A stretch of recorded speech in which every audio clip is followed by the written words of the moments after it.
E tu, meu amigo, tem um Toyota Prius, terceira geração, 2010 ao 2015. Ó, o maior vilão dele aqui, ó. Bomba d'água. Ó, essa aqui foi o pau, ó. Ó, pesada, não vem pra cima. Ó, essa bichinha aqui estraga muito nesse carrinho aqui. Muito mesmo aí. Junto com o sorte vai pro pau. Então fica ligado, os Toyota aqui não marca a temperatura lá.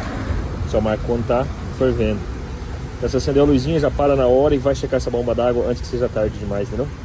E também, em alguns casos, como nesse aqui, acende a luz da injeção lá. Então fica ligado. A bomba d'água nova tá aqui. Ó, livrezinha, ó. Puxa que ela vem pra cima.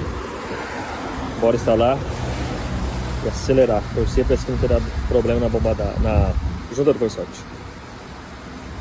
Tá chovendo e estamos aqui. Bora terminar de chão aí.